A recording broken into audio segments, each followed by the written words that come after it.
everybody is present and or accounted for. All right, so first question out of the box. What is the max range for the Jerk 239? Less than 25 miles. That is correct. Less than 25 miles.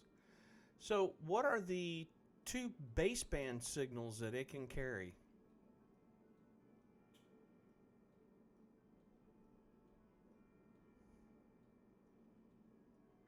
Would that be NRZ and CD? Okay, all I heard was NRZ and then your mic No. went nuts.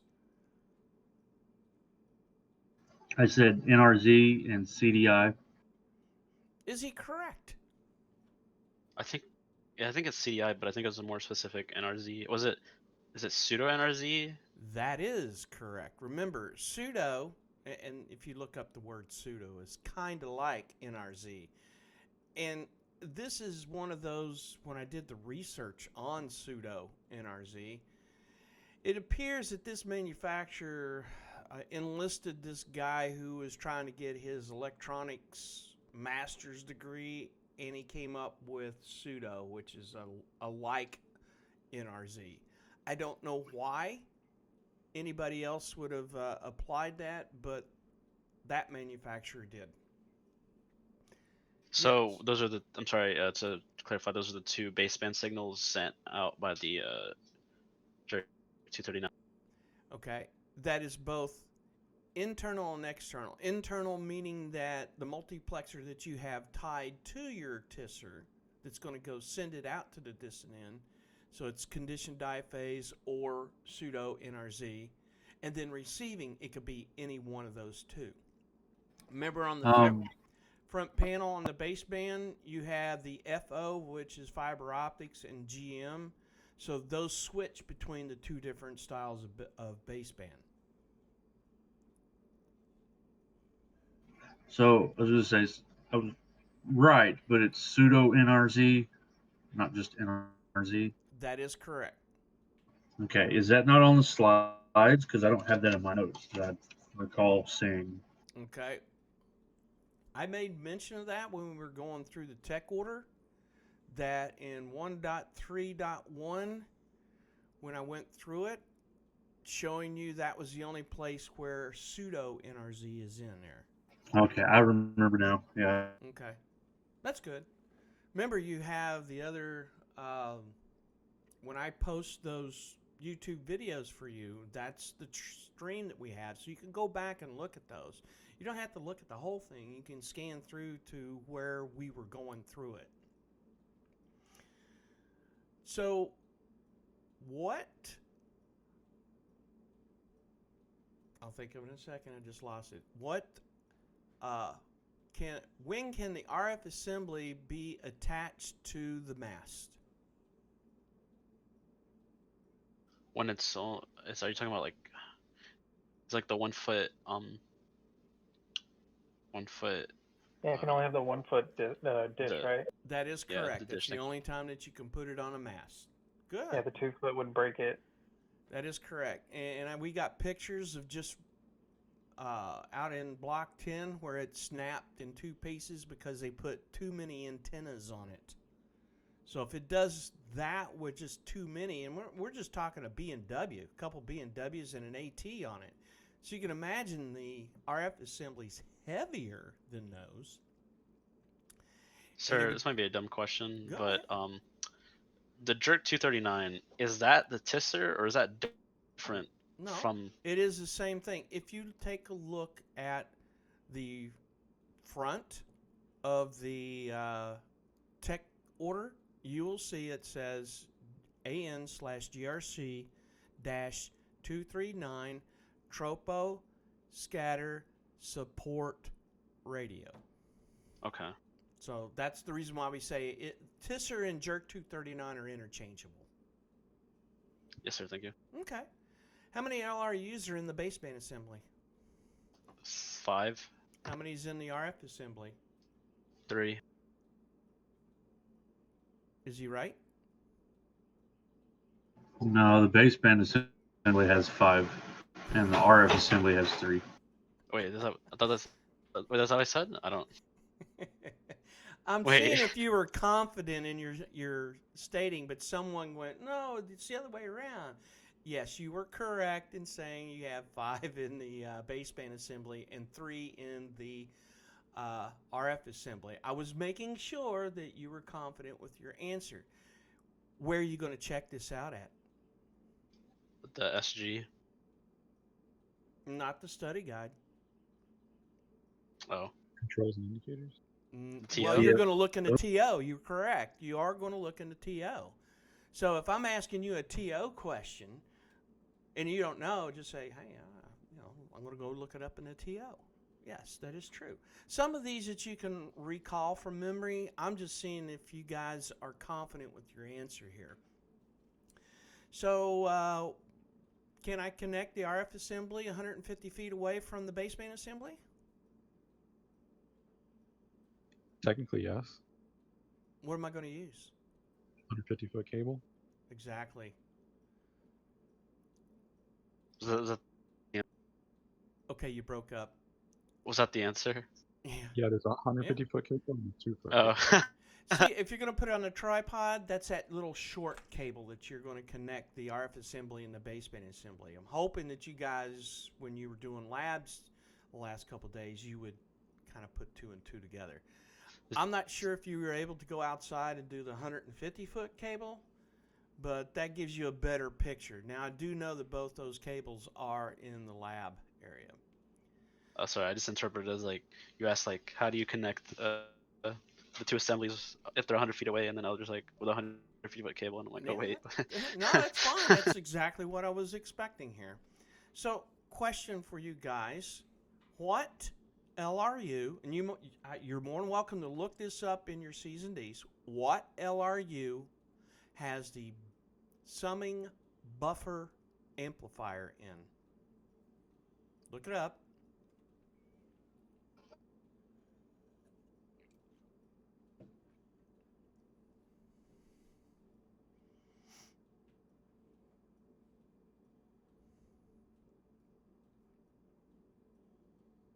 The transmitter. diplex.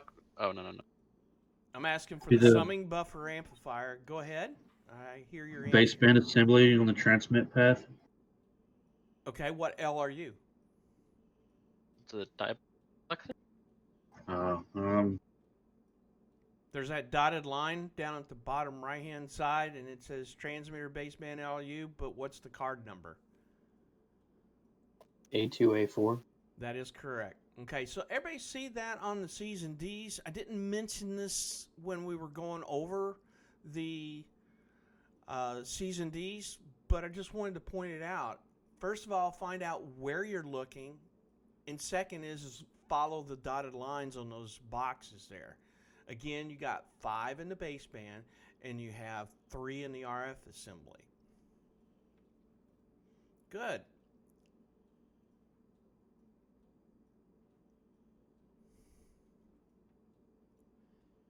So when is the data switched? Let's try it again. When does the data switch put the receive encoder in line with the transmit line? When you're in operational mode. Nope. That was a 50-50 guess. Is that loopback? Which would be? Standby? Correct. Okay. Standby, you're putting the receive encoder in line where the transmitter encoder is taken out of the loop. Because if you didn't have the receive encoder in line, you wouldn't be able to receive that signal for your loop back.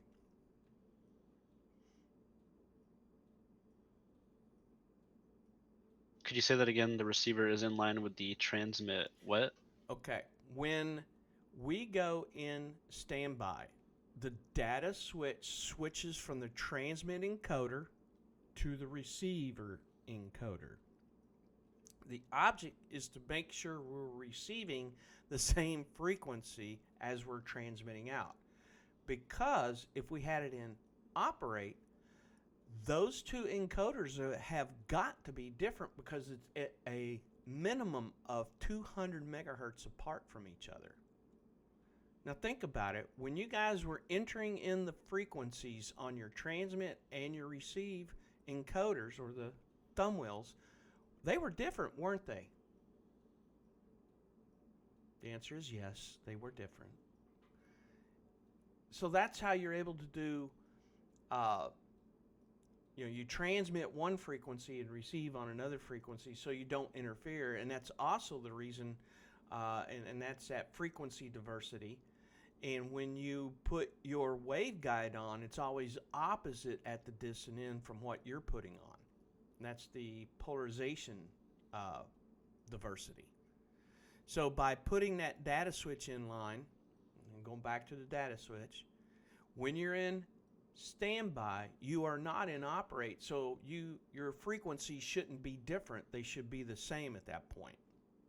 And that's the reason why, so we can loop that signal back so we can check ourselves in our loop back condition for standby. That makes sense? No, maybe? Yes, sir. Okay. Clear that up for you. All right.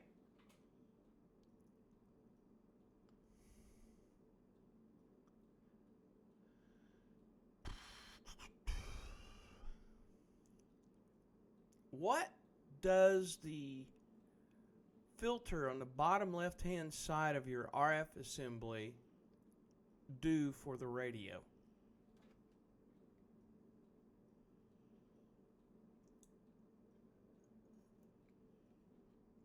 Are you talking about the front panel, or are you talking about the C's and D's?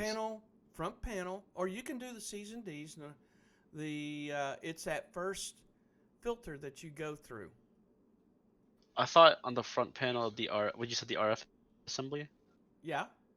Isn't the thing on the bottom left, isn't that the receiver frequency preselector? What's it do? What's it do for the radio? Does it pass the desired frequency and filter out any noise and stuff like harmonics and whatnot? Doesn't it also set the IF? It doesn't set the IF, but it does do what he said. And it also comes with something called a pre-selector. So we're throwing out as many frequencies as we can, but we still are going to have adjacent frequencies come in because the filter isn't that good. Overall selectivity happens in the control and distribution LRU, where that bandpass filter is with the 70 megahertz on it. There's our overall selectivity. So I just wanted to point those two out. So one is something that you can touch. The other one's internal to the radio.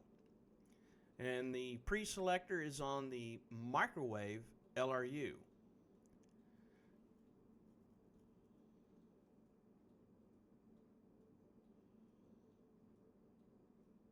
Oh, yeah. Where's the 70 megahertz made?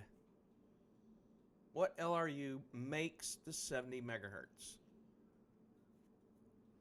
Isn't it the IF repeater? No, we're not into repeaters. We're into the Tisser C's and D's here. I think this is on page 6. Is it the band pass or low pass filter? Nope. I'm asking, where is the 70 megahertz made? What LRU? It's made in a local oscillator, right? So would that be? Oh, where's it at? I'm looking. Synthesizer? Nope. That's where the phase-lock loop is. But I'm asking, where is the 70 megahertz? That's the IF. That's a receive function. Anytime you hear 70 megahertz when referencing the tech, the Tisser, you should think, oh, gee, that's a receive IF function. Is it the low noise converter? I see right here, it's like the IRM, and that's when it takes out the. Okay, what LRU the is microwave that in? LRU? Is that the microwave microwave LRU? That is correct. The 1A1, A2. Remember I told you about the heterodyning? It's going to give you 4 frequencies, which is going to be the 2 originals. One is coming out of the VCO. One is the receive RF. Then you're going to have the sum and the difference. We want the difference, which is the 70 megahertz. Now, that is where the 70 megahertz is made. Now, getting it all cleaned up, that happens in the control and distribution LRU. Excuse me. Sir, to clarify, so on transmit, do you not have an IF? Does it just immediately get mixed in with the 7 gigahertz and then doubled when you Okay. transmit? Are you on the C's and D's? Yes, sir. Okay. Let's look below it. If you were to look the differences between the up converter and down converter, because basically this is where everything gets down converted on that receive line. The up conversion is the transmit line. You see where the VCO, where it says transmit 14 gigahertz VCO? Yes, sir. Okay. And you look in that big box and you can see the bandpass filter, the multiplier, and then next under it is the VCO. And it says 7 gigahertz VCO times 2. Well, that VCO right there makes it go up around that 7.2 to 7.625 gigahertz. That is your up conversion. Nowhere is it near 70 megahertz, is it? Yes, sir. Okay. I was just trying to make sure. Sure. So is that the times 2 component? The times 2 happens in that multiplier, which is that triangle box. Okay. And that brings you, that is your up conversion to the RF. So you have, in a sense, the IF is 7.2 to 7.625. That would be an intermediate frequency. Your multiplier is going to take that IF frequency, the 7.2 to 7.625 gigahertz, and bring it to the RF side of the house, which is the 14.4 to the 15.25 gigahertz. So I'm still trying to make sense of it, sir. So in that little block where the VCO and the multiplier are, so your input, what does it come into that block? Okay. As if you follow that line back to, I'm trying to make references. Okay, there's a triangle in where the transmit, the transmit synthesizer, and it comes up on that line, and then you hit the VCO. Well, that little triangle is supposed to be a amplifier, first of all, to amplify if you have the 150-foot cable. And then when it comes in on this VCO, that VCO supposedly, from the last time I read, is part a discriminator on top of it. So you actually have your baseband to your modulation to your IF. So baseband to IF, that's the way they're describing that. You hit the multiplier, and then you're going from your IF to your RF, which is your up converter. Okay, so nowhere in there was a 70 megahertz, was there?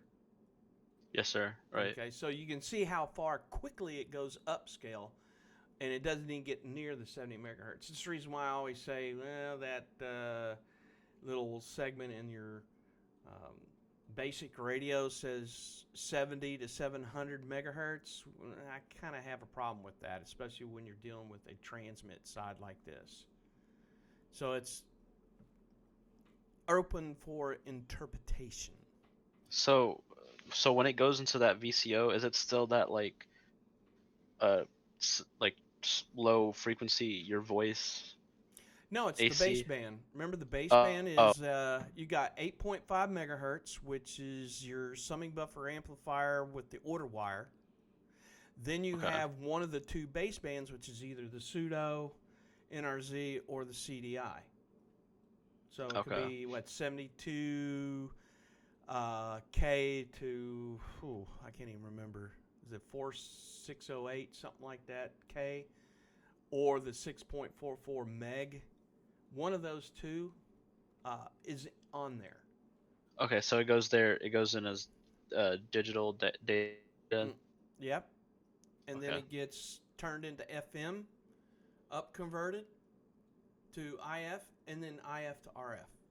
Just Okay, within thank that you. little box right there. Thank you. Mm-hmm.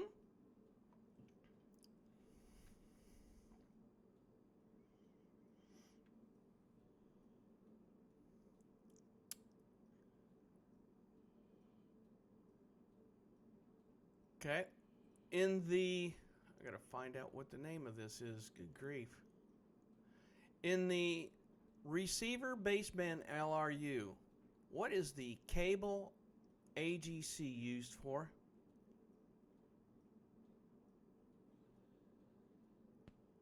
And I think this is on page 7.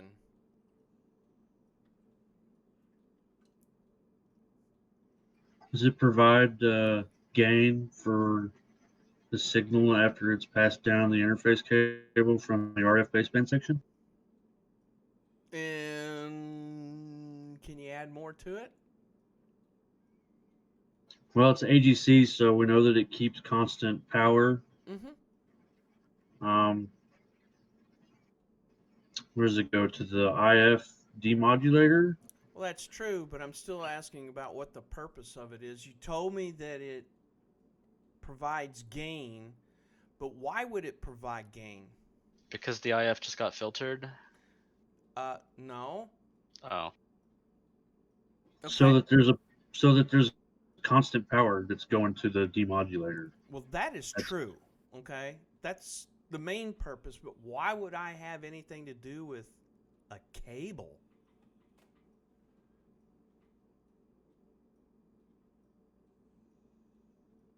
Okay, give up. Yeah, pretty much. I Okay. All haven't right. seen a physical example of it, so it's kind of hard for me to Oh, go further. you had a physical example of it. Was You that had the a cable that connects from the RF to the baseband? I mean, bingo. That's a 2-foot cable. Are you going to have a lot of amplification for that? Probably not. If you're using a 150-foot cable, that's where that comes into play. oh, okay, Yep. I see. That Yep. makes sense. Exactly. So your cable AGC plays a significant part when you are using that 150-foot length cable between your RF assembly and your baseband assembly.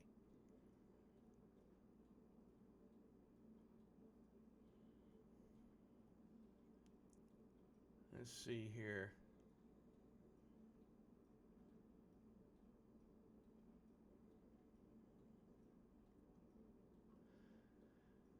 What's a channel error light used for?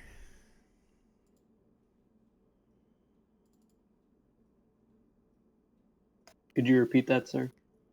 If you have a. Oh, sorry. Okay, let me repeat the question and you can chime in on the answer. Okay, what is the channel error light on the front panel of our RF assembly used for? It's if in case If you have you. an invalidated frequency. Yeah. Yes. Invalid frequency would be below the 14.4 or above the 15.25. Yes, sir. Did anybody try that? No, sir. How would you? It's called flipping the frequency dials out of frequency. No, I sir. tried it accidentally. And Oh, just like a solid red light, pretty much. there you go. There's your indication of a visual alarm.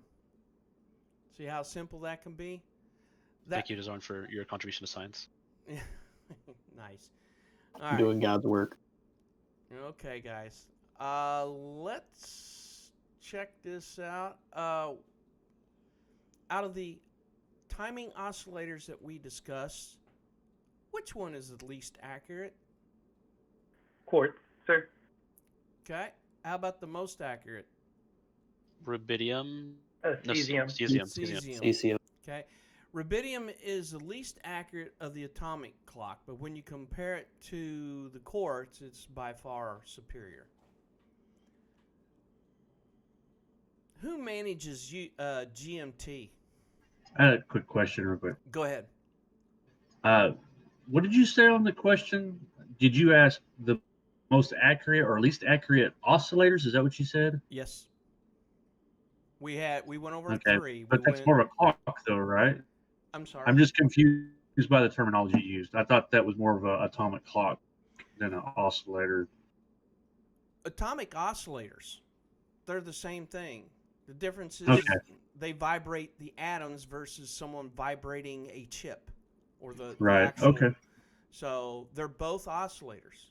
Well, actually, all 3 are oscillators. So the question is which 3 oscillators that we discussed, which one is the least accurate? So the next question is who manages GMT? International Bureau of Weights and Measures. Isn't that BIST? BIPM, that is correct. Who manages DOD? U.S. Yeah, or the United States Naval Observatory. And the last one? NIST, Time Okay. Frequency Division of the National Institute of Standard Technology.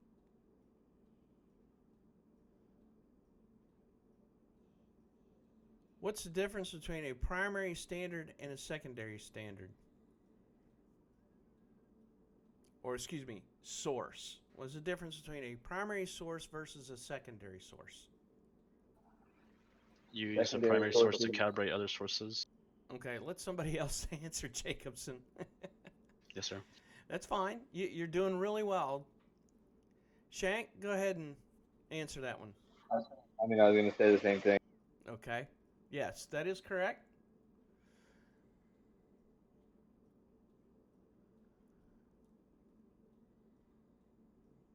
Okay, which of the timing jitters utilizes phase lock loop? Long-term jitter, Yep, long term. What does the short term use? elastic store, Okay. What are the 4 types of network synchronization? Let's pick on somebody who hasn't answered. Desarn?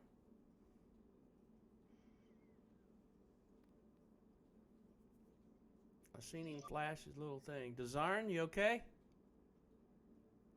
Yes, sir. I was just thinking. You said the 4 network. What was the question one more time? Okay, what are the 4 types of network synchronization?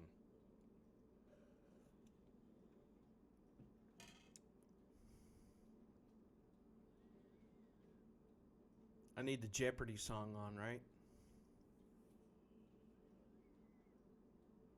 that might jog my memory. One of them sounds like a dinosaur. Good point. Do, do, do, do. Give up. Oh, the plesiosynchronous. Okay. What are the other 3? Master clock, master slave. Okay. I think Bizarno got the mutual in there. Which one of those 4, if the master clock goes, everything goes? Just Master Master clock. Yeah, Wait. the master clock. That was too easy, really. Which one does the DoD use? Master slave, right there. Master slave. Yep, master slave.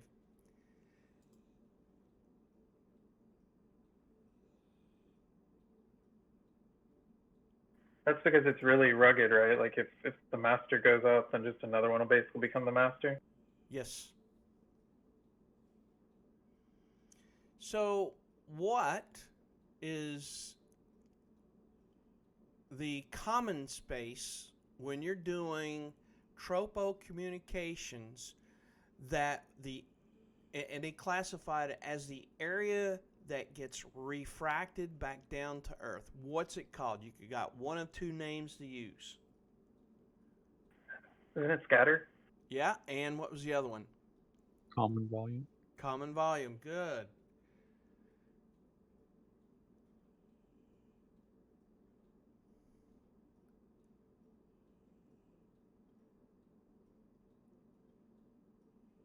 So I had one question about the tropospheric scatter. Mm-hmm. So since we're in the troposphere, does that mean does that effect take place the moment the RF leaves the antenna? No, no. There's an area, and I'm trying to remember the name of that area where it's between the tropo and the stratosphere. There's a little area in there where it makes some transitions. That area, and again, when the particular sets of frequencies hit it, most of it's going to go out, but there's going to be a small amount that gets refracted back down to Earth, and that's hopefully where the other end's got a really super sensitive antennas being able to pick it up. But everything happens in the troposphere. So again, most of it goes out. There's just a little bit of it that gets refracted back down to Earth, and it's, I can't remember the name of it, but it's right at the top of the stratosphere, but not the stratosphere, the troposphere, and it's a transition area where it starts to get into the stratosphere. So, and The it's still tropopause? that, maybe that's the name of it, yeah.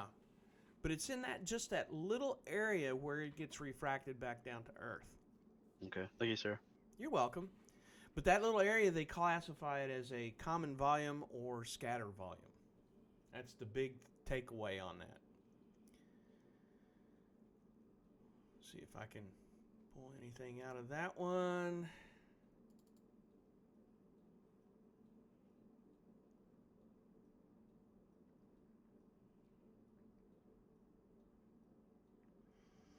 All right, there are 3 things that we covered on line of sight principles that included what the range was, what the frequency was, and what the power was for typical line of sight. Anybody remember that? So what is the range of it? 25 to 50 miles. Close, 20 to 50. How about frequency range? 30 to 50 gigahertz. Not 30. I'm sorry, 3 to 50. 3. And power? Is it at 30 to 50,000 watts? 1 to 5 watts. 1 to 5 watts. That's typical line of sight. The other one, which is your, oh geez, I just saw it a few seconds Beyond line of sight.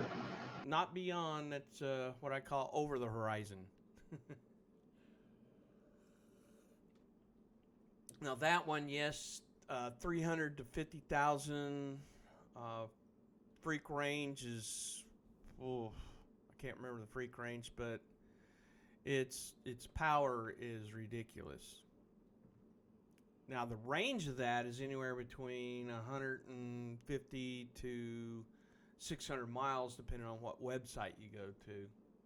And I'm talking credible websites, not pull them out of your hat websites.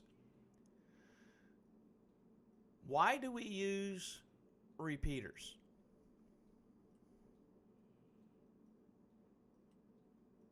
To translate the RF frequency and amplify it to send it back out.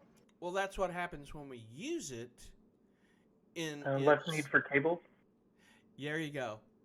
It's a replacement for cables and to extend our distance beyond the radio horizon. Now, what 2 functions do they need to do? That's what your answer was all about. And that's that frequency translation. I always like to say frequency conversion. It's a little bit better term for it. And of course, amplification, because it's a weak signal.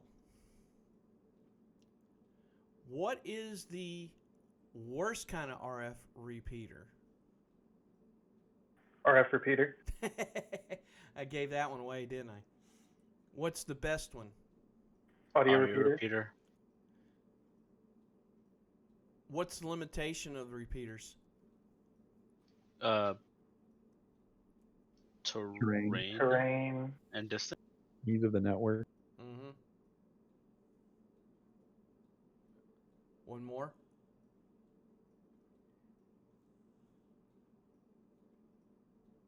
Cord? The needs of the communications network. We already said that. Are terrain and barrier one and the same? Equipment capability. There you go. Equipment capability. Good. All right. Let's pull this one out of our hat. Yay! What is the definition of multiplexing? Hang on. Kraus, can you type it in? Caught you off guard, didn't I? What is the definition of multiplexing?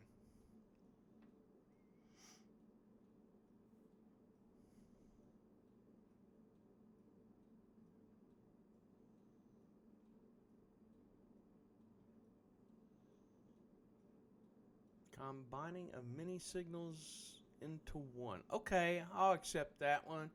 The definition extended would be combining two or more users, which are the channels. Now, I'm not sure I went over this part, but users and channels can be interchangeable, except when there are more than one user on a channel. Remember that first diagram that I showed you at the front end of our instruction there, where I showed you that multiplexer, and there was one line that had a SIPRnet, phone exchange on it, and a NIPRnet. Well, those would be more than one user on there, but it's still only using one channel. So it depends on what's happening on your multiplexer, whether you can say user or channels on it. So you are correct. Combining of many signals into one. That's an aggregate or composite signal, also known as mission bit stream. There are several names out there for it. What is a frame?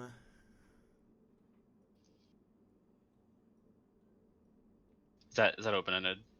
Open-ended. It's a sample from each channel. Okay. Let's pick on someone. Prevost. What is a non-information bit?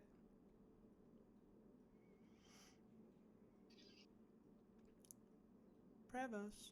You. They're bits that aren't a part of the input data. Can you explain it just a little bit more?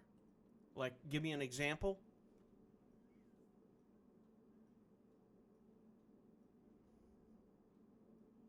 I'm not too sure. Davis, can you help him out? Can you repeat the question? Question is, What is the frame? what is a non-information bit? And he said, Start, stop, and stuffing. yes, those are examples of it. So, yeah, he defined it. I was asking for example, and that's exactly right. Frame bit, start bit, stop bit, and stuffing bits.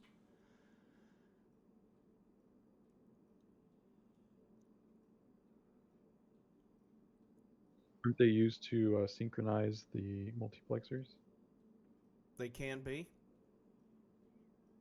Depends on what you're using them for. So asynchronous, don't you need start and stop? With isynchronous, don't you need those two as well as frame? Oh no, and stuffing. Mm-hmm.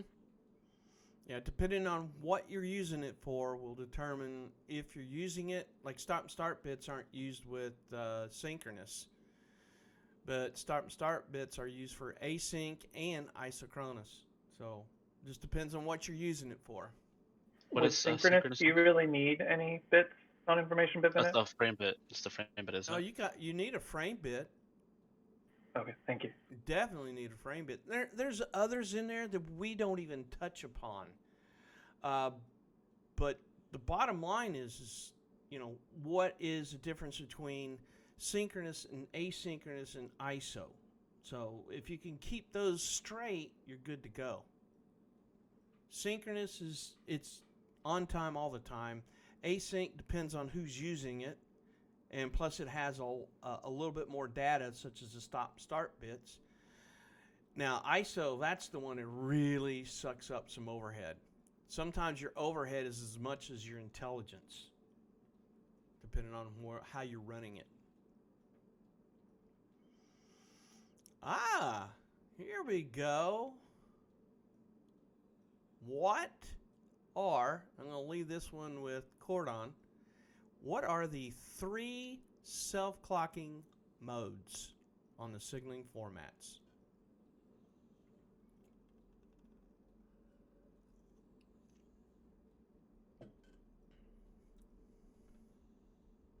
Cordon?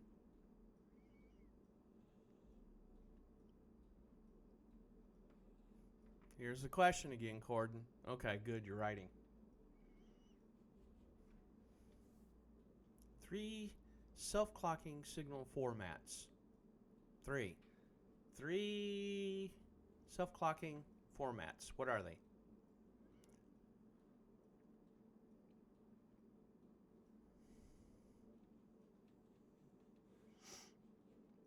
Somebody chime in with the Jeopardy mood.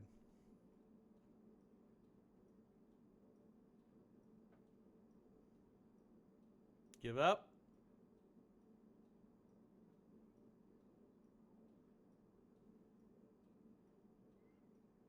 He's typing.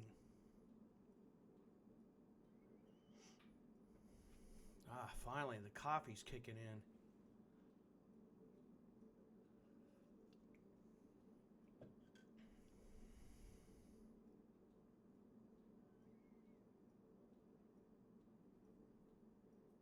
You had to look at your notes, huh?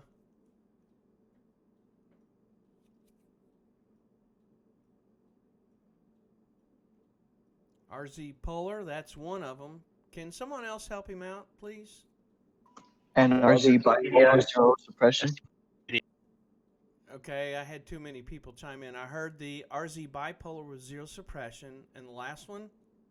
CDI. Yes, CDI. Okay. I'm going to come back to you, Cordon.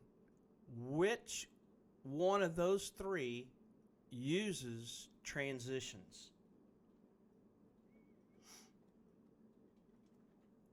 So you got a 33% chance here.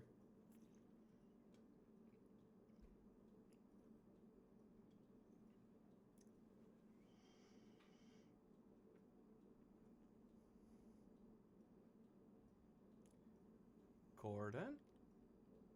Yes, CDI. Good. You had me worried there. I didn't even see you do that.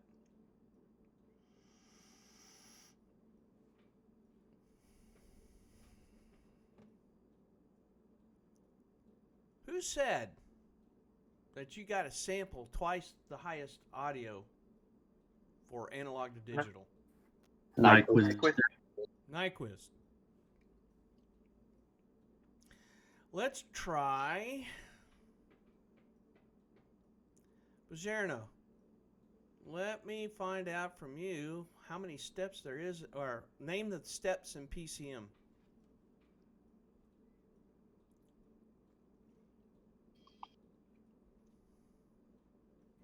Sample, quantizing code. Okay. Davis. Explain quantizing. Nah, it's just too hard there. What is a problem using uniform quantizing? It creates an error, and they use uniform quantizing or non-uniform quantizing to correct the error. It has something to do with how it rounds up to the nearest number. And I know the non-uniform quantizing, it samples and rounds to the closest to 0, which has the desired intelligence in it. You were on a roll until the last part. You were doing pretty good there, so let me see if I can't clear it up. Okay, quantizing, when you have the rounding, those are errors. Those are called quantization errors. Non-uniform clears most of those rounding errors up. Not to be confused with trying to get it close to 0.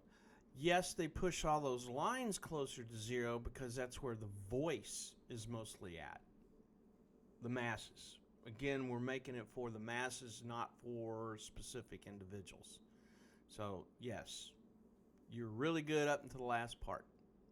Always remember, quantizing uniform, you're going to get the errors. Those are called quantization errors. Non-uniforms clears most of those quantizations or rounding errors up or off. Step 3, Gulberson. What is encoding? You convert the decimal values from step 2 into an 8-bit binary word. Okay. And what's the 8th bit used for? It's the 8-bit to reduce bandwidth. What's the 8th bit used for in quantizing when you're encoding?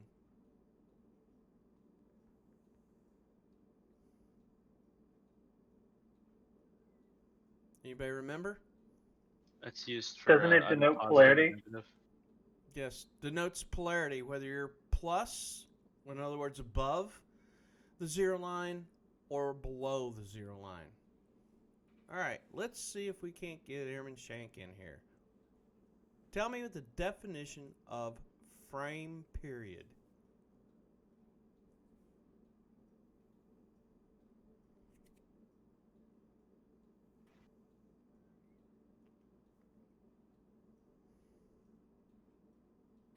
I always get frame period and sample period mixed up. Well, give it your best shot.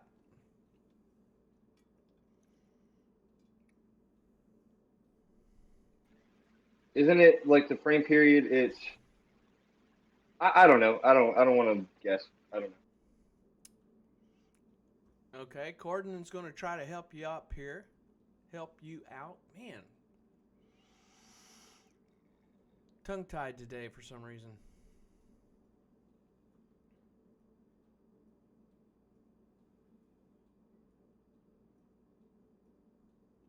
And while we're waiting, time it takes for one frame to occur. Kraus. Dun dun dun dun dun dun. Tell me what a pulse modulated sample period is the definition of. What is the definition of PMSP?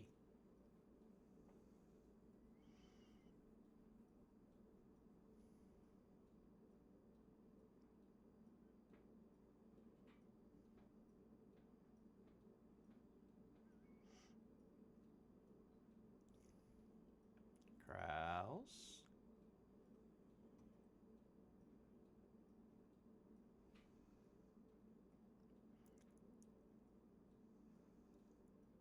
Kraus.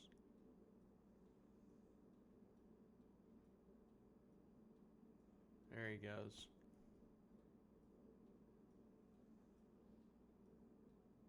That's a disadvantage of text chat versus voice chat.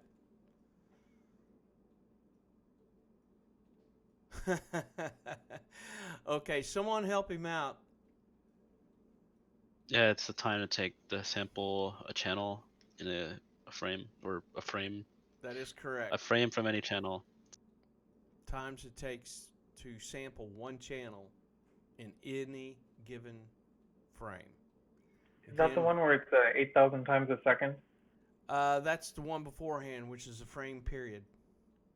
It's a reciprocal of how many you're going to sample. That gives you the full time of one frame. And then you take that and divide it by the 24 channels, which is the standard of a multiplexer. And that's where you get the PMSP, which is sampling of one channel versus the whole set of channels in that frame. So, Okay, big versus thank you, sir. small. Sure. Big versus small. Oh, man. Hope I haven't done this one yet. No, I have done that one.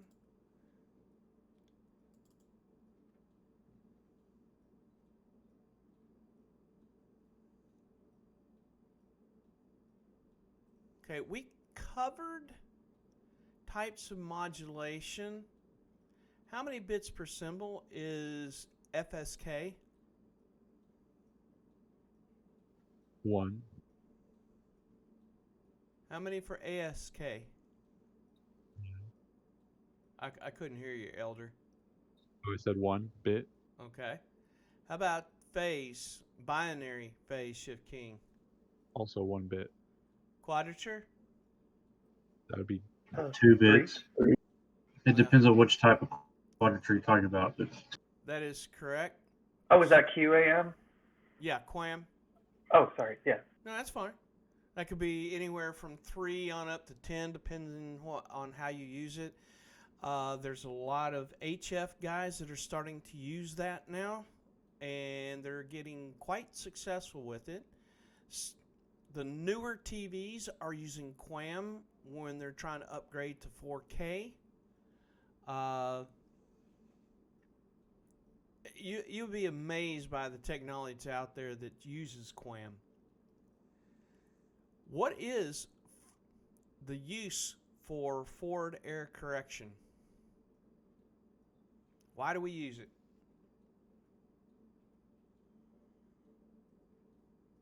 It makes sure that your message is sent correctly. It makes copies of the original message and puts it in, if I'm not mistaken. Okay. And how do we get it on a distant end? What do we normally see when we're using something like the number 5/6?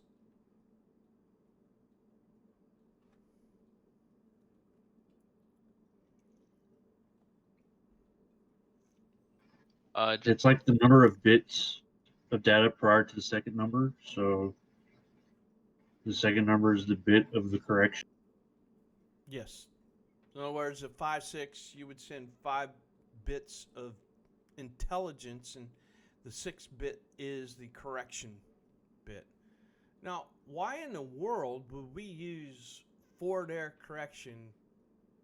That's a bad way of asking that. With forward error correction in combination with 2 others to get our symbol rate, what are the 2 others?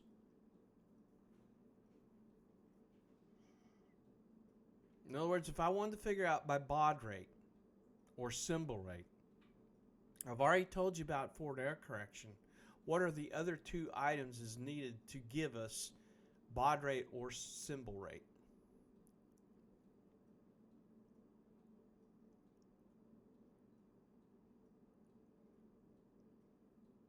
The modulation type.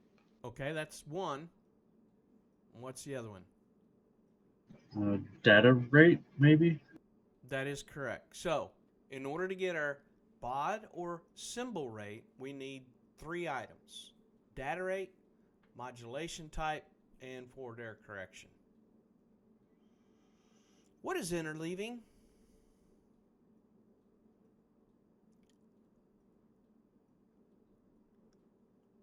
It's a form It's of forward error correction, isn't it?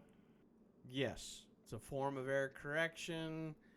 The idea is if you're going to lose a bit, make sure it's from a block as opposed to a whole block of data. So that's the reason why we look at interleaving. It's kind of meshing it all together, so if you lose a piece, it's not going to hurt it. Forward error correction, if you go online, you're going to see the word Hamming code, Hamming code. Yeah, mixes data using TDM. Yep. So look that up, interleaving, please. Okay, what are the 5 stages of a fiber optic modem from 1 to 5, and they can't be out of order? Ooh. Modulator, transmitter, Okay. receiver, Mm-hmm. Filter, Right. demodulator. Exactly. So what you're doing, one way to think about this is start the signal off. How do I get the signal from point A to point B? And those are the steps, or they classify them as stages.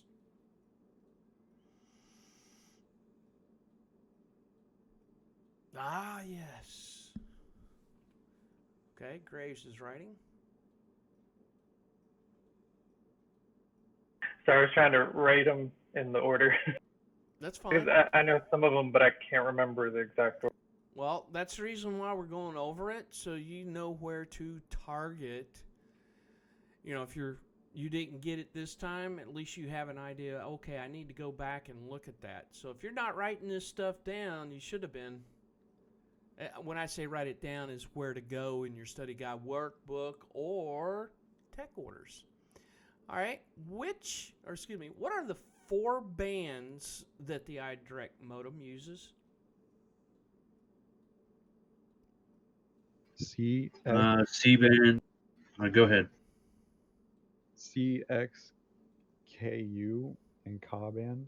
Yeah, I guess Sergeant Young has a way for you guys to remember some of that. It's the CX band or the KUKA band, as he calls them.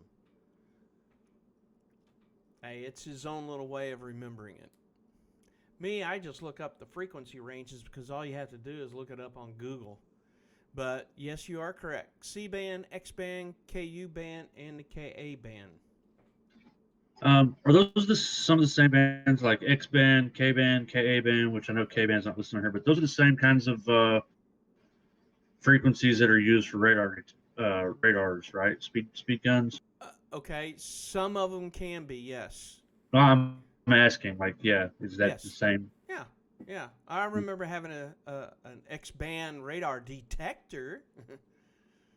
Yeah, I've got one too. Yeah, That's well, X band, K band, and KA band. yeah, but they're pretty much obsolete now because everybody's using laser. Oh no, they're not. Mine saved me quite a bit of money actually. I have a heavy foot. Why is K band not included in this then? If we're using similar bands, Okay, I have an idea. Let me. I wonder if it's going to take me a long time to find it. Real quick, I'm writing this down. You said the 4. I got CXKU, and what was the 4th one? KA. KA.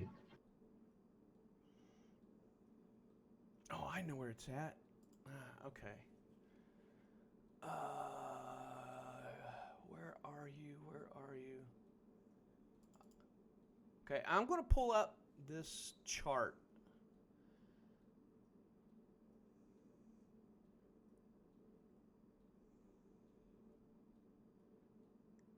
K-band. There's a part of the K-band, and I don't know why.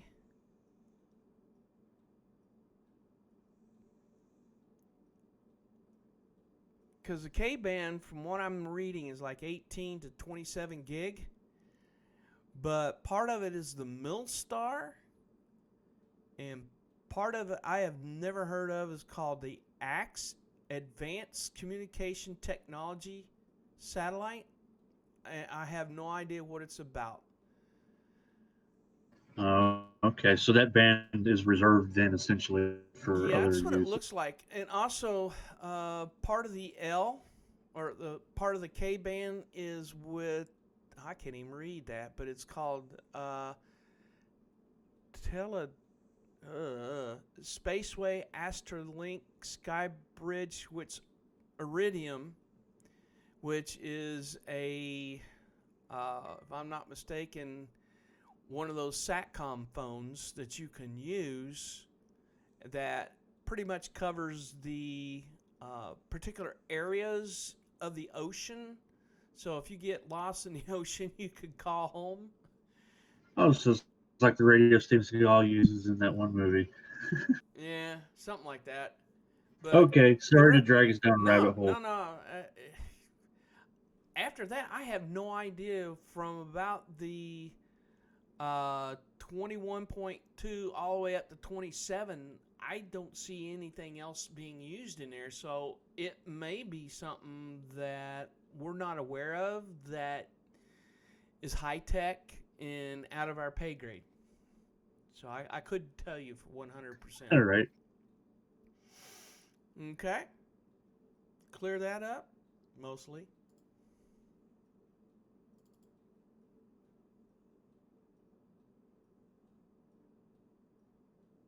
Ah, yes. What is the objective on a basic radio?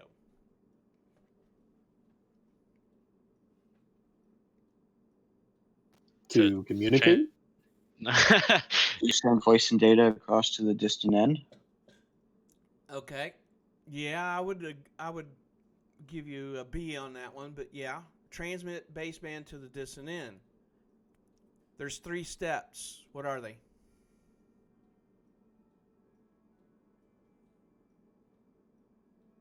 In other words, how do we get baseband to the distant end? What are the 3 steps to it?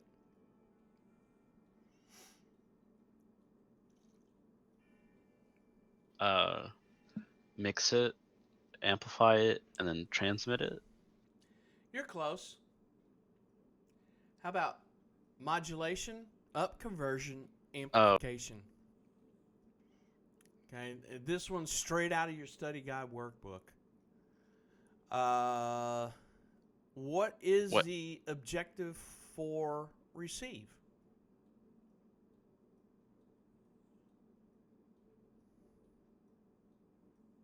Recover the baseband. Exactly. Filter. Yeah. Yeah, exactly. So what are the 3 steps? Filter, amplify, and demodulate. Well, not in that order, but you're close. How about Is selectivity one of them? no? Or sensitivity, I'm sorry. Well, yeah, that's part of that little lesson, but you got RF amplification, down conversion, and demodulation. So if you get the transmit right, just look at the opposite words of the other one. That's all you got to do. So if you know the first one, the second one's going to be the opposite of it. So what's the difference between like the up and down conversion and then like I don't because we haven't talked about that type of stuff with the other radios. Like, so what's the difference between that and like just normal mixing and filtering and stuff like that? It's the when we look at this stuff, all right, I'm from the radio background. I was ground radio forever in the Air Force, but we had different sayings for the same thing. And all it is it's a different way of stating when we receive, what's the first thing we're going to do? Well, we always amplify, but we always called it, well, we got to be pre-selection, then we got to amplify that pre-selection. It's the same thing. The difference is they just put different terms on it that means the same thing. That's all it is. Radar does it, SATCOM does it, radio does it, wideband does it. They want to get their own little twist in there. In fact, we got a couple of satellite guys. I like to tease them about it. It's like, oh, your special words. So I'm going to use my special words. And it's a big teasing game going on as to, who can best the other one. But that's all it is. It's all done the same way, just with it being different. That's all. You still have, in this case, I'm looking at recover the baseband. What's the whole object behind a radio? Well, I'm recovering the intelligence. Baseband is the intelligence in that scenario. How did I get it? Well, this one says, we amplified it. Well, yeah, we have to amplify it. Our down conversion is when we're breaking the RF signal down into, we called it super heterodyning, which basically it's dual heterodyning down to get an IF out of it. Did we do that back in our TISR? Sure did. We just called it different. That's a down conversion. And then demodulation. Well, demodulation is the same thing as pulling the audio out on a radio. Same thing. The difference is in our case for this wideband equipment, the demodulation is we're pulling the intelligence out, but we don't understand it because it's all digitized and it's got to go to a multiplexer to make any sense out of it. That's the only difference between the two. In fact, I'm doing some research on something called ROIP, which is Radio Over Internet Protocol. Oh my goodness. That can get complex, but it's the same thing. How do I get modulation to happen and send it down to the line to get multiplexed? Well, it's the same way. Just you're using a different method of doing it. That's all the difference is you got to figure out where you are and what that word means and just apply it accordingly. So I hope I cleared that up for you. Yeah, thanks, sir. It's a crazy way of doing things. Every manufacturer wants to think that they are the ones that hold sole source to these, pieces of information. Believe it or not, ground radio and SATCOM were together. They were separating it out when I finally got to ground radio. So they applied different terms. All right.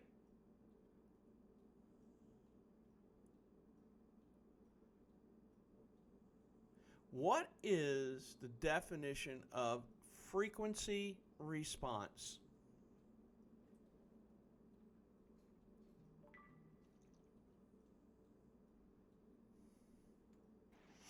Isn't it how accurately it reproduces the signal? It's close, yeah. Frequency range over which an audio device or system will produce or reproduce a signal within a certain tolerance. In other words, it could be at the transmit end or it could be at the receive end, depending on how we look at it. A lot of your stereo systems has this frequency response. Definition of selectivity. The ability to process desired frequencies and reject undesired frequencies.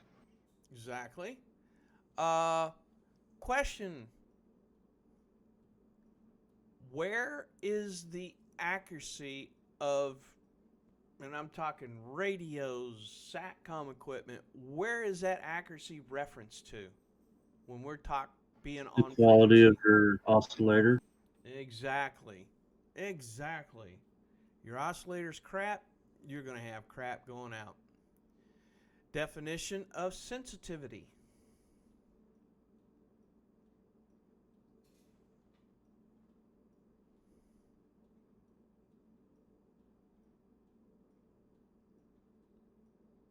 It's your receiver's ability to distinguish between low-level signals and noise. Exactly. So what is quality? How Quality is how. Go ahead. how closely the output resembles the input. Okay, Shank, why don't you take care of reliability?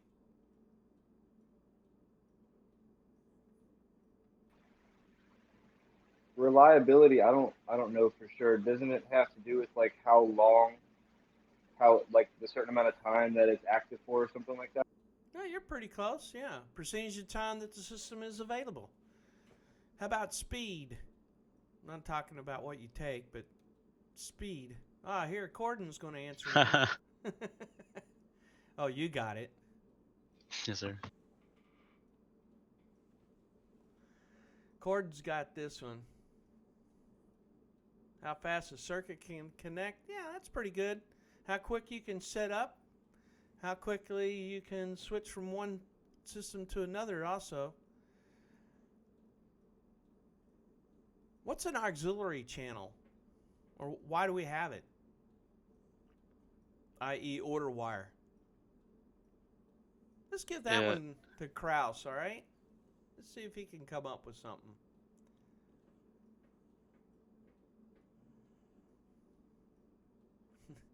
Kraus had to wake up. Come on. He's thumbing through his notes.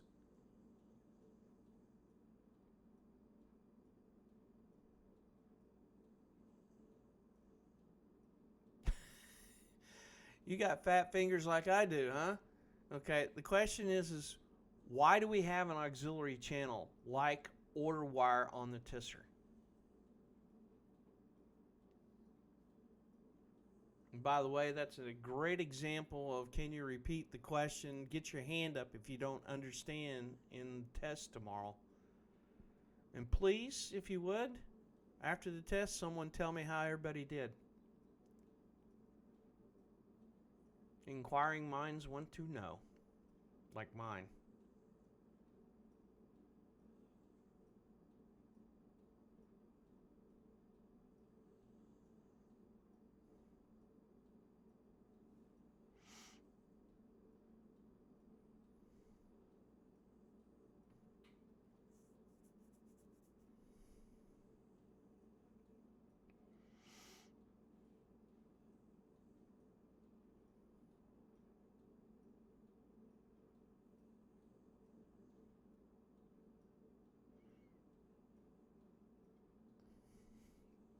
I think I have an idea of what you're getting at. The idea is it's an extra channel, and you are correct about being close to baseband. The idea is so we don't degrade what's called the transmit or traffic bit stream or mission traffic or aggregate or however you want to name it. But you are right in that sense that it is a different path, but it's really close to the baseband traffic. Good job. So here's a question for you.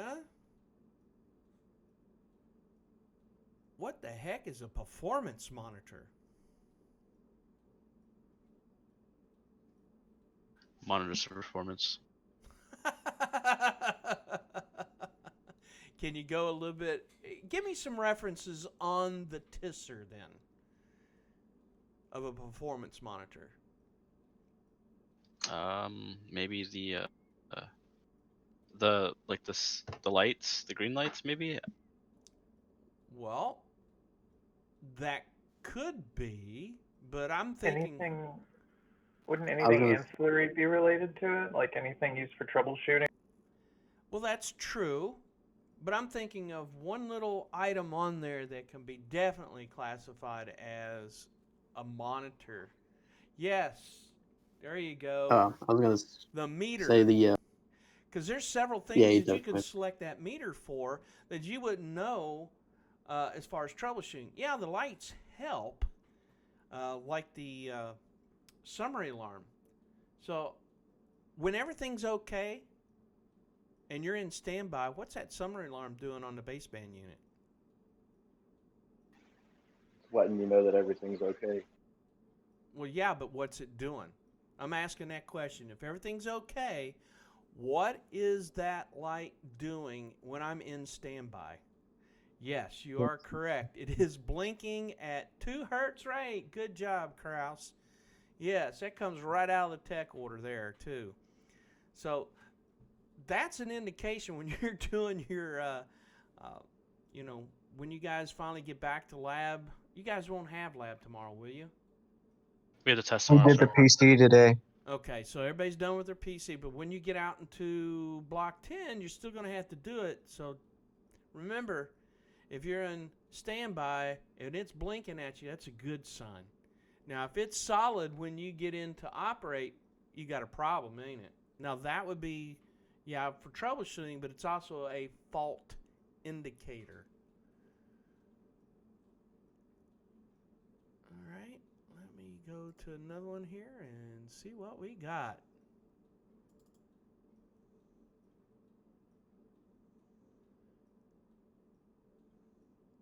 What are the 4 bandwidth allocations that we talked about? The conventional, demand assigned, dynamic bandwidth, and time of day. Okay, good.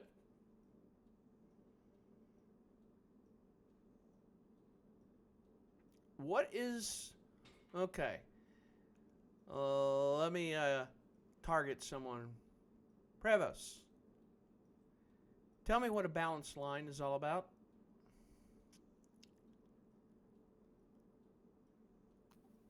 They have one positive wire and one. Okay, your mic was cutting out there. Can you repeat that, please? So that's 2 identical signals on the 2 input and output wires. It's one positive and one negative. Oh, okay. I'll go with that. In other words, 180 degrees out of phase. And why do we do that? You remember what I told you about that?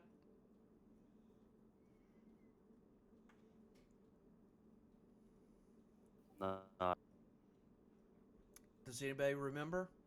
Noise canceling. Yes, noise canceling. When you put it together at the dissonant, it will cancel the noise out. And that's a twisted pair, right, sir? That is correct, the twisted pair. When you get to an unbalanced line, anybody? That's a coax, and that can transfer data and voice. Two different ways.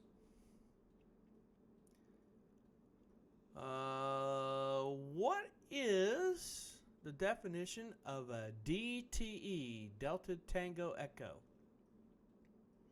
It's a device that takes in the data and then converts it to where you can use it. An example would be? A modem. Nope. Oh no, a computer. Oh, a computer. Yes. Right. DCE, Delta Charlie Echo. What's that one?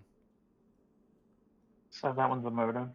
Yes, that one would be a modem. That's the one that establishes, maintains, and ends a data transfer. Your computer is the terminal, so to speak. So I have a Go ahead. I have a question, sir, about that.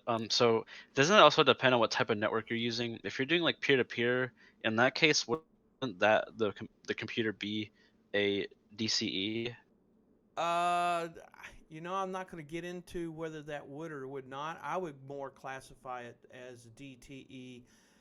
It could be a combination of both DTE and DCE because you're going between computer and computer. Okay? I can't tell you for 100% certainty, but the way we classify... Go ahead. Somebody had an answer?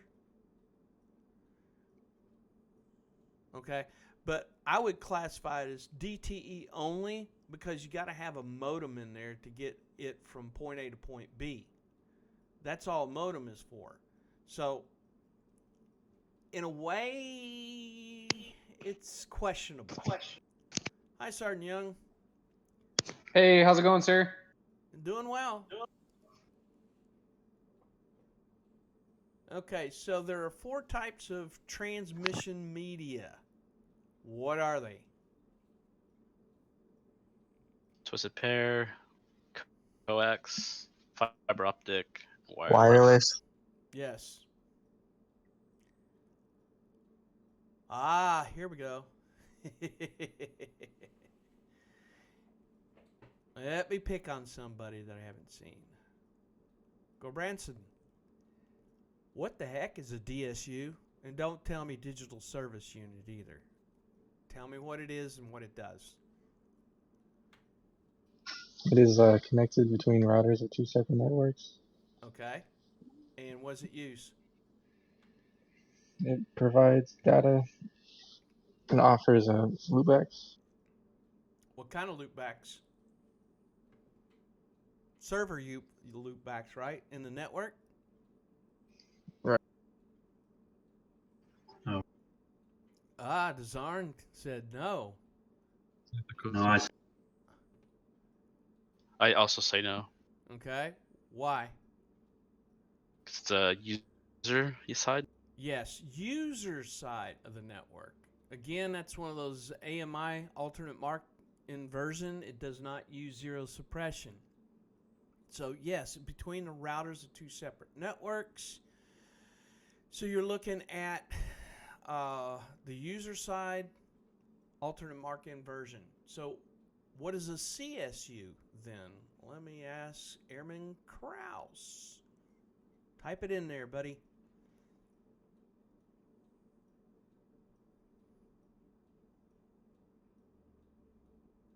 He's going, oh no!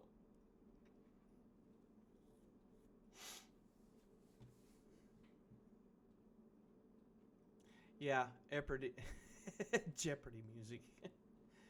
Kraus, you got an answer? What is a CSU?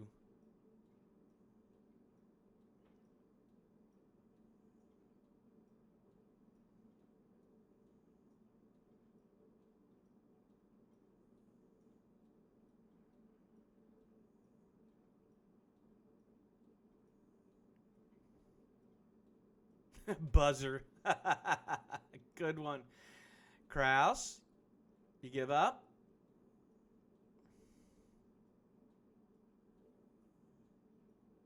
All right, someone help him out. Isn't it? All I remember about CSU is that it polices. I just remembered it because of the police. I might be wrong. Okay, is it also on the customer side? It is not. No, it's No, on the it's network side. network. Network. Okay, yeah. And you are right. It says it polices logic 1's density, and it uses RZ bipolar with 0 suppression. So that's self-clocking. And again, I cannot emphasize that another. I cannot emphasize that these two, the DSU and CSU, are one of the toughest things to understand when you get into computers, because you got to figure out, okay, which one of those are they checking when you call your provider for your internet. Kind of crazy. All right.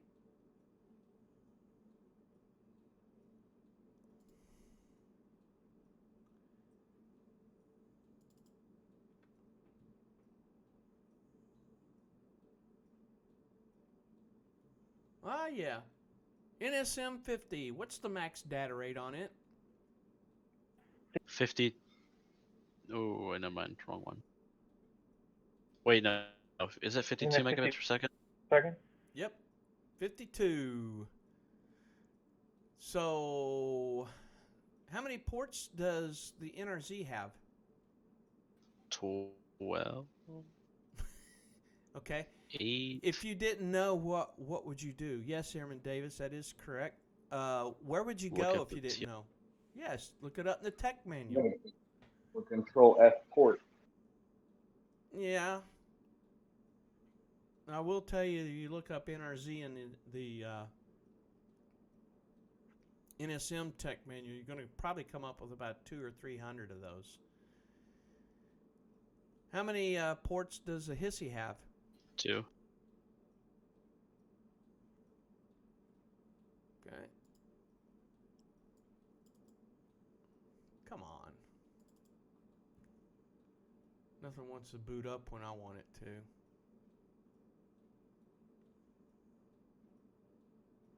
All right, what are the 3 test modes of the HST 3000?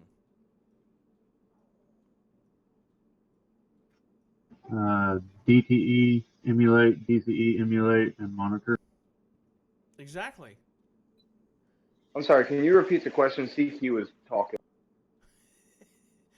Yeah, I asked what are the 3 test modes of the HST 3000? And he answered back with DTE emulation, DCE emulation, and monitor. Good to go? Yes. All right. So I have pretty much run out of items here to go over. Is there anything that you want to ask me that you've got some questions about? So now's the time to ask, not in the test. I have a question. Sure. Is the branch assembly the same thing as the baseband assembly? No. Or is that... No. The branch assembly is normally at the end of the radio closest to the antenna. Oh, okay. It has filters, So that's duplexers, hard. circulators, things like that, isolators. They're all passive. They're not internal that need power. Okay, that makes more sense. Okay. Anything else? So the branch assembly is what we connected the dish and the antenna thing to. You could say that. It is at the, it is in the RF assembly. It's the last couple different passive devices before it gets sent out through that waveguide and bounces off the dish into the distant end. So, in a sense, yes. So one thing I'm not so confident on is, can you go over like the EIA stuff? Okay. Here's what I'm going to tell you to focus on. The EIA 232, I said that right, I think. Yeah, 232 and the 530. That's all you need to know about those two particular ones. That makes sense? No? Is it the 232C? Yeah, 232 Charlie is one of them. The other one is the 530. That's all Yes, you sir. need to know about those two, the differences. You don't need to know, the speeds or anything like that. You just need to know the 232 Charlie, it was at 56K. Yeah, it's slow when you compare it to the 530. Now, you do know that technology advances lately it's been advancing about every month. But we have a Cat 5 cable versus a Cat 6 cable. You know what the difference is? The speed or the bandwidth? Well, yeah, but physically, all they are is just they figured out that they can wind it a few more times to get the speed faster. Oh. That's it. And that's what I'm saying about the 232 Charlie versus the 530. Now, what is EIA? It's Electronics Institute Agency. They are the ones that dictate standards. Now, why in the world would we want something like that for standards? Well, the reason why is back in my time period is when we started getting computers. If you had a Dell computer, you had to use a Dell printer. You couldn't use a compact. You couldn't use, an HP or a Brother. You had to use their brand. Then along came the standards because they didn't make any sense because you got one company trying to outdo the other company. Yeah, you want to have competition, but that's where the standards come into play. Everybody said, okay, here's the standard. You can make your product according to this standard. This is how we're going to go. And normally it was a combination of all the companies getting together and saying, okay, let's adopt this standard. Because they didn't want one company to outdo the other company. So that's the reason why we have standards. EIA is one. RS, like the 430, that's another. They call that a recommended standard. That's where that RS comes from. APCO 25, you probably heard it in the trunking system. That was another standard for trunking radios. So that just goes to show you these standards have a benefit to you as the customer, the user. So in a nutshell, that's what EIA is. It's just a standard of how we can get technology to help us out. Yes, sir. That Thank clean you. it up? Yeah? Okay, good. Anybody else?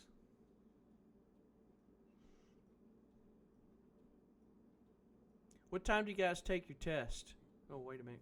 Cordon's. I believe it's 7 or 7:30. I think Okay, He so. said 7:30. Okay, so everybody goes in there at 7:30? Yes, sir. Okay. 6:30. Who is the instructor that's going to be testing you out? I believe it's Mr. Mr. Miller, sir. Okay. He's good. He is good. He is the SME for this block. Very good guy. Can I He's the go? one we did the laps with. Yes. Yeah. Raider fan, I won't hold that against him, but oh well. Go over the different bits like stuffing bit and start bit. Sure, I can do that. So I'm going to ask you, Corden, what are those bits in reference to? Is it intelligence?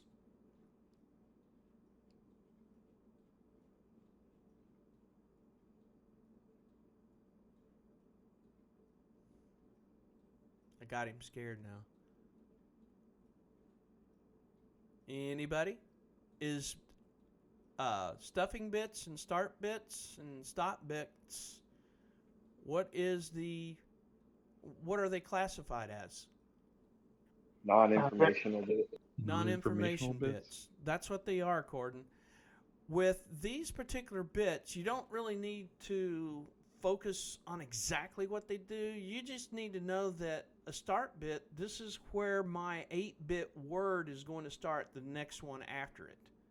So you're going to see a start bit, 8 bits more after it, and then you're going to have a stop bit. Now, what the heck is a stuffing bit? Again, it's non-information bit, and that goes with that isochronous or isochronous or whatever you want to call it. And that's at your async, which is including the stop and start bits, along with a frame bit, but it's at a synchronous rate. In other words, you got a lot of overhead with that isochronous. When I said overhead, you're looking at that stuffing bits, the stop and start bits, and the frame bits, and so forth and so on. With stuffing bits, because you may not be sending an 8-bit word, but it has to be the same timing standard, you're going to have to put bits in there that says, okay, these are non-information bits to keep it in time. Now that's what those bits that you're asking about and what they do. So non-information bits means that they are not part of that 8-bit word, but they tell the computer how to work with the time. And I still remember programming HF radios with start and stop bits. Yeah, we did it. It's really time consuming too. Does that answer your question there, Corden?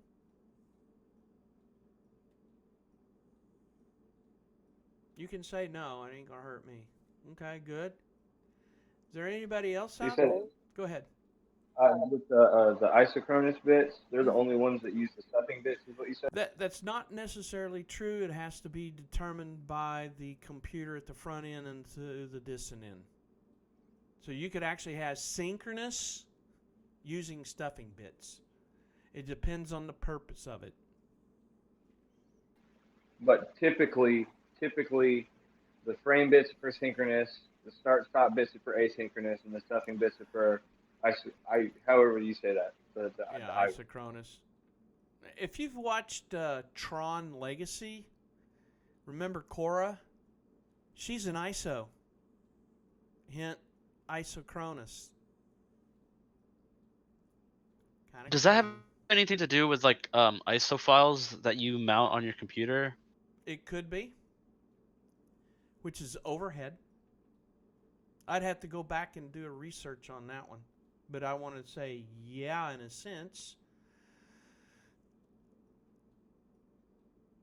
Okay, that one where you said when you classify where each of those bits use, okay, every one of those 3 timing standards, the ISO, the synchronous, and the asynchronous, all use framing bits. All of them use framing bits. It's when you get into synchronous and asynchronous and ISO, what else are you going to use? So there could be extras. Definitely with ISO. And I still remember programming it into the FCC 100, and oh my gosh, would it take up a huge amount of bandwidth just for it alone.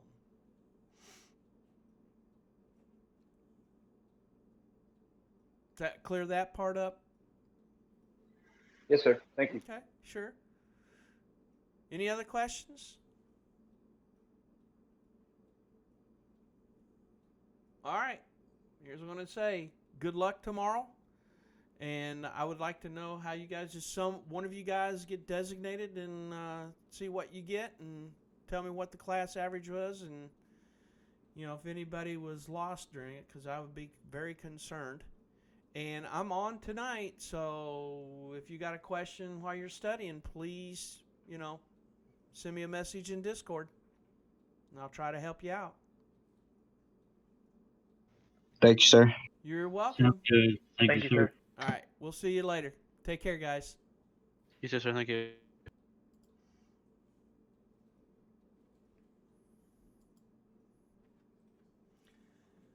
Oh my God.